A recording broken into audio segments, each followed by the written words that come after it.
Chapitre 142. Une pensée judéo-chrétienne, suite. Un catholique français nommé Aimé Pallière écrivit en 1926 le récit de son apostasie et de sa conversion au judaïsme.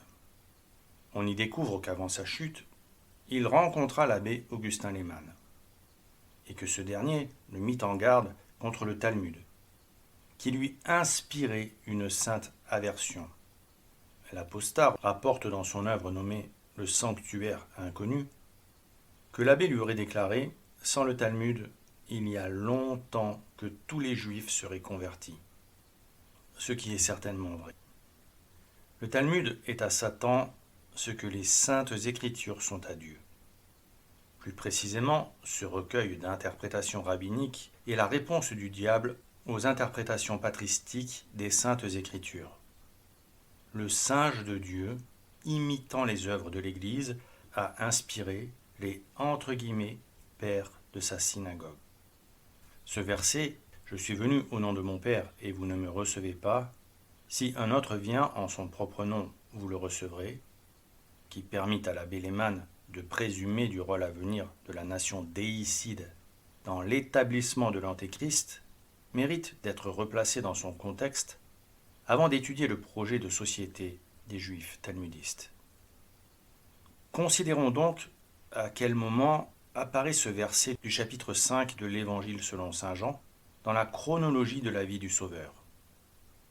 La première chose que nous pouvons dire, c'est que lors de cet épisode, notre Seigneur Jésus-Christ n'était pas encore une célébrité et qu'il pouvait toujours passer inaperçu dans la foule, car il venait juste d'entamer sa vie publique. Cependant, on constate tout de même que ce chapitre du 4e évangile annonce le début des tensions qui iront croissantes entre le Christ et les autorités juives. En effet, les scribes et les pharisiens s'inquiétaient déjà du message transmis par le Messie. Ils avaient d'emblée senti le danger que notre Seigneur Jésus-Christ leur faisait encourir. Ils risquaient de saper leur autorité. S'ils le laissaient agir en prêchant ainsi et en appuyant ses révélations sur des miracles, à n'en pas douter, ils perdraient le pouvoir que la loi leur conférait. Aussi, lors de cet épisode, pour la première fois, le Christ annonça clairement la duplicité de ces hommes, qui utilisaient la loi de Moïse pour conforter leur pouvoir sans respecter l'esprit de cette loi. Tout commence par la guérison miraculeuse d'un homme qui, depuis 38 ans, ne pouvait pas se lever de son grabat. Jésus lui dit simplement « Lève-toi, prends ton grabat et marche ». Et instantanément, l'homme fut guéri. Il se leva, prit son grabat et marcha. Alors, les Juifs, voyant l'homme emporter son misérable lit, le lui reprochèrent, car c'était le jour du sabbat. Ils ne s'émerveillèrent pas du miracle. Ils ne s'étonnèrent pas de ce que le Christ venait d'accomplir, ni ne se réjouirent pour le pauvre infirme qui venait de retrouver la santé. Non. Ils ne virent que ce qu'ils considérèrent comme un manquement à la loi. Et ils se sentirent offensés, car ils représentaient la loi, et considéraient que tout homme n'obéissant pas scrupuleusement à la loi remettait en cause leur autorité, menaçait leur pouvoir et devait en conséquence être considéré comme un fauteur de troubles. Cette vision des choses fut parfaitement perceptible dans leur attitude vis-à-vis de notre Seigneur Jésus-Christ. Car pouvaient-ils sincèrement penser que le Créateur de toutes choses se sentit offensé de ce qu'un pauvre homme malade depuis tant d'années, miraculeusement guéri, emporta tout naturellement son lit pour rentrer chez lui? Non, certainement pas. Mais ils prirent ce prétexte fallacieux pour persécuter notre Seigneur Jésus-Christ, qui osait guérir les malades le jour du sabbat. Notre Seigneur répondit à ces hypocrites : « Mon Père agit sans cesse, et moi aussi j'agis. » Phrase qui les offusqua un peu plus, car ils ne supportèrent pas que le Christ déclarât sa vraie nature. Saint Jean l'explique ainsi. Voilà donc pourquoi les Juifs cherchaient à le faire mourir, parce que non seulement il violait le sabbat, mais encore il disait que Dieu était son Père, se faisant égal à Dieu. Un peu plus tard, notre Seigneur Jésus-Christ retrouva le paralytique dans le temple de Jérusalem. Il expliqua alors clairement pourquoi et comment il agissait miraculeusement, de sorte que les choses fussent claires et que chacun, comprenant qui il était vraiment, écouta sa parole divine et fut sauvé. Ainsi, à ce moment-là, dans le temple de Jérusalem, pratiquement dès le début de sa prédication, le Christ annonça et démontra qu'il était le Messie et qu'en conséquence, il n'était ni un blasphémateur, ni un violateur du sabbat. Il exposa même les prérogatives du Fils et sa nature distincte de celle du Père, mais pourtant unie à elle, disant : en vérité, je vous dis que le Fils ne peut rien faire de lui-même, et qu'il ne fait que ce qu'il voit faire au Père. Car tout ce que le Père fait, le Fils aussi le fait, comme lui, parce que le Père aime le Fils et lui montre tout ce qu'il fait. Et il lui montrera des œuvres encore plus grandes que celles-ci, en sorte que vous en serez vous-même remplis d'admiration. Car comme le Père ressuscite les morts et leur rend la vie, ainsi le Fils donne la vie à qui il lui plaît. Le Père ne juge personne, mais il a donné tout pouvoir de juger au Fils, afin que tous honorent le Fils comme ils honorent le Père. Celui qui n'honore point le Fils n'honore point le Père qui l'a envoyé. En vérité, je vous dis que celui qui entend ma parole et qui croit à celui qui m'a envoyé a la vie éternelle. Et il ne tombe point dans la condamnation, mais il est déjà passé de la mort à la vie. En vérité, je vous dis que l'heure vient, et qu'elle est déjà venue, où les morts entendront la voix du Fils de Dieu, et ceux qui l'entendront vivront. Car comme le Père a la vie en lui-même, il a aussi donné au Fils d'avoir la vie en lui-même. Et il lui a donné le pouvoir de juger parce qu'il est Fils de l'homme.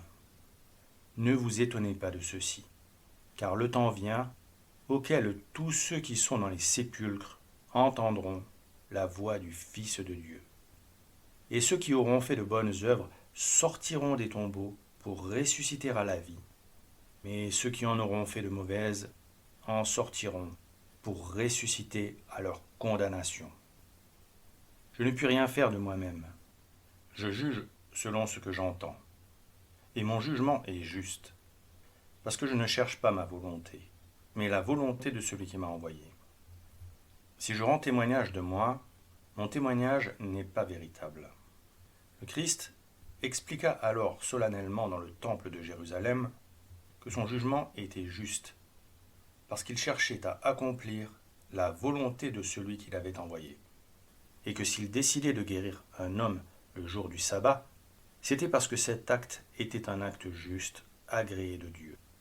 Il annonçait par là, dès cet instant, la nouvelle loi, qui allait parfaire l'ancienne loi en la débarrassant de toutes les prescriptions pharisaïques, privilégiant les apparences de piété tout en tuant l'esprit de charité qui doit habiter chaque œuvre pieuse.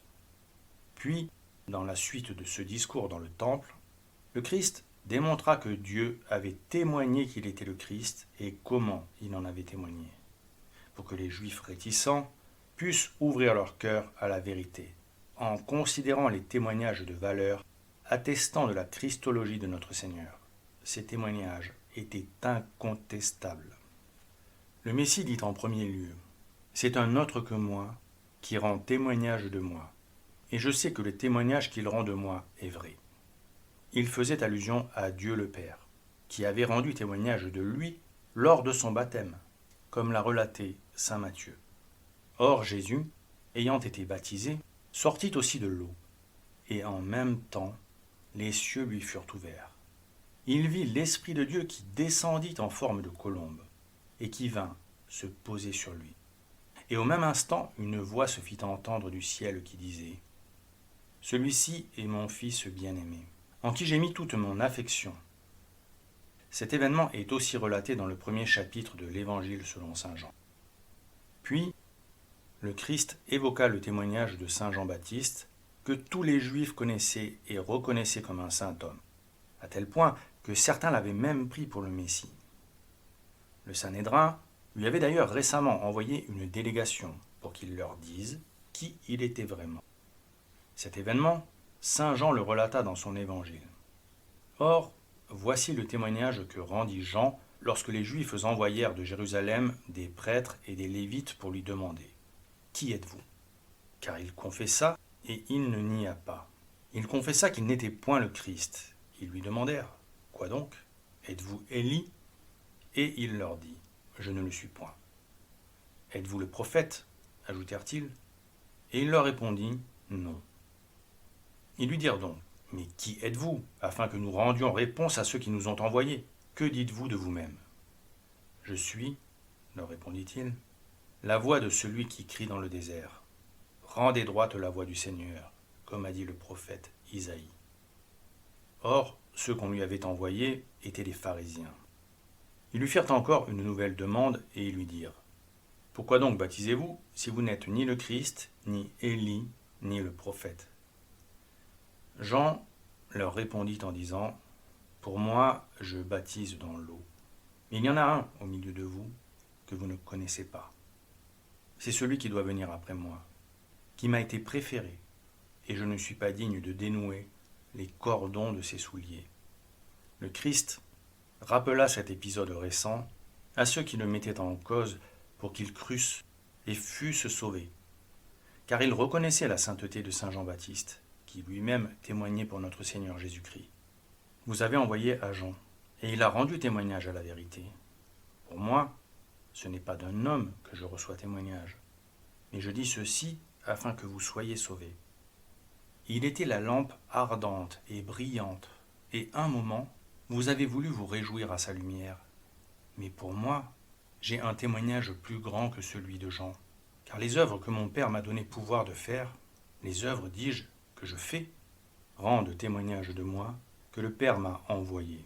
Et mon Père, qui m'a envoyé, a rendu lui-même témoignage de moi. Vous n'avez jamais entendu sa voix, ni rien vu qui le représentât, et sa parole ne demeure point en vous, parce que vous ne croyez point à celui qui l'a envoyé. On voit par ces mots que le Christ savait déjà que les scribes et les pharisiens ne croiraient pas, malgré les miracles innombrables qu'il accomplirait tout au long de sa vie publique, parce que la parole de Dieu ne demeurait pas en eux. Cependant, vu le caractère religieux de son auditoire, notre Seigneur Jésus-Christ les incita tout de même à scruter les saintes Écritures. Sachant que ces érudits passaient un temps considérable à étudier la Bible, pour la disséquer et lui donner toutes sortes de sens. Hélas, étant trop enchaînés aux passions et aux biens terrestres, ils donnaient un sens à l'Écriture sainte qui flattait leurs passions et leur permettait d'asseoir leur autorité sur le reste des Juifs, en ajoutant des prescriptions qui les dispensaient selon eux de respecter la loi telle qu'elle était écrite.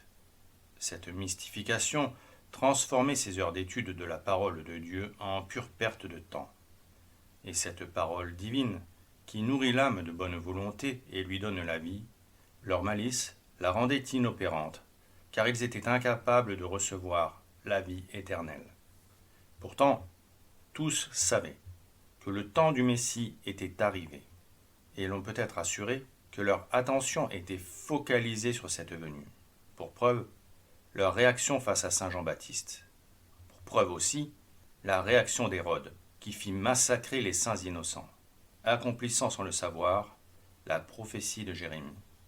On a entendu des cris sur la hauteur, ce sont les lamentations, le deuil et les larmes de Rachel, qui pleure ses enfants et qui refuse de se consoler à leur sujet parce qu'ils ne sont plus. Ce roi cruel savait que le Messie devait naître à Bethléem, selon la prophétie de Michée. Et toi, Bethléem, Ephrata, tu es petite entre les 1000 de Juda. De toi sortira pour moi celui qui dominera sur Israël, et dont l'origine est dès le commencement, dès les jours de l'éternité. Or, malgré toutes ces indications données par Dieu pour qu'ils reconnussent le Messie et l'aidassent dans sa mission, Quand notre Seigneur Jésus-Christ prêcha pour la première fois dans le temple face aux scribes et aux pharisiens, d'emblée, ils se positionnèrent contre lui, parce que le démon leur avait fait craindre la perte du pouvoir. Cependant, notre Seigneur Jésus-Christ, qui dans sa bonté infinie voulait les sauver, sachant combien la Bible était importante pour ces hommes et que les saintes Écritures nourrissent l'âme et l'intelligence, leur conseilla: scrutez les Écritures, puisque vous pensez avoir en elles la vie éternelle. Ce sont elles qui rendent témoignage de moi, et vous ne voulez pas venir à moi pour avoir la vie. Je ne reçois pas des hommes la gloire, mais j'ai reconnu que vous n'avez pas l'amour de Dieu en vous. Puis enfin, constatant que sans avoir accompli d'actes répréhensibles, il s'était attiré l'inimité de ces juifs érudits, il leur dit cette phrase qui nous intéresse et qui frappa tant les pères de l'Église: « Je suis venu au nom de mon Père, et vous ne me recevez pas. Si un autre vient en son propre nom, vous le recevrez. » Ce verset terrible, ils l'interprétèrent unanimement comme un signe de ce que les Juifs accueilleront l'Antéchrist comme leur Messie.